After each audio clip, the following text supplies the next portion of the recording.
Falegnameria Paludetto. Da più di 60 anni. Il legno su misura a casa tua. TG Plus News edizione di Venezia, buon pomeriggio.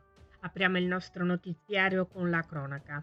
Anche nelle giornate del 23, 24, 25 e 26 dicembre è proseguita la stretta dei carabinieri nei territori dei comuni del Porto Gruarese per contrastare il fenomeno dei furti in appartamento che si erano intensificati.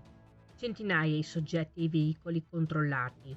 Arrestata una donna con numerosi precedenti per furto e su cui gravava da oltre 2 anni un ordine di carcerazione. È stato proprio durante l'esecuzione di un posto di controllo a Villanova di Foscalta di Portogruaro che la donna, senza fissa dimora ma nota alle forze dell'ordine, è stata fermata e identificata dai militari.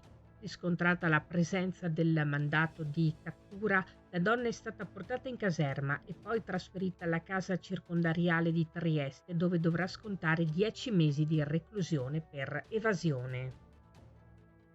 Ancora cronaca.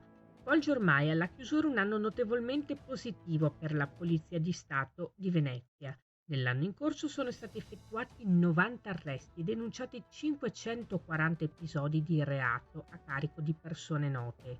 Nell'ambito della prevenzione ai reati, durante tutto l'anno 2023 sono state complessivamente controllate di iniziativa oltre 17.000 persone e 5.400 veicoli nel corso dell'anno, con una media di oltre 1.400 persone controllate ogni mese, in evidente e notevole incremento rispetto ai dati dell'anno precedente. Il 2022 ha registrato 13.000 persone e 4.000 veicoli controllati.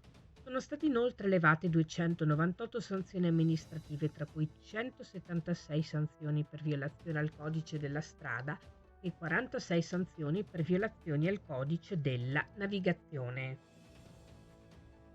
Il sindaco di Jesolo, Christopher De Zotti, ha firmato un provvedimento che vieta la detenzione, il consumo sul posto, la somministrazione e la vendita per asporto di qualsiasi bevanda in bottiglie di vetro, in bicchieri di vetro e in lattine nei punti che saranno animati dai principali eventi che accompagneranno il passaggio all'anno nuovo, Capodanno 2024 in piazza Kennedy e il villaggio di Natale.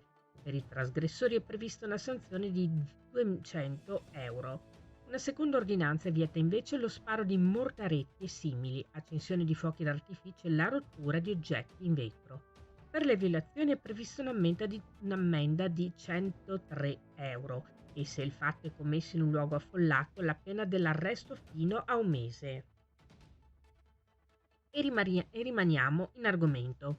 L'amministrazione comunale di Mirano ricorda che il regolamento di polizia urbana non consente, a meno di speciale autorizzazione della preposta autorità, di accendere sostanze infiammabili, fuochi artificiali, falò e simili o fare spari in qualsiasi modo e con qualunque arma. È inoltre proibito gettare in qualsiasi luogo di pubblico passaggio zolfanelli o altri oggetti simili accesi.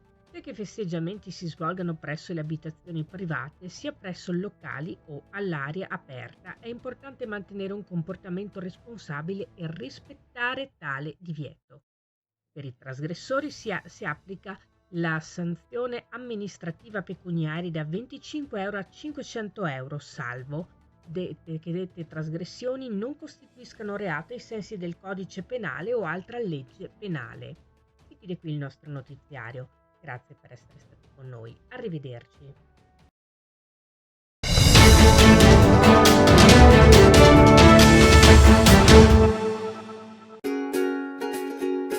Falegnameria Paludetto. Da più di 60 anni. Il legno su misura a casa tua.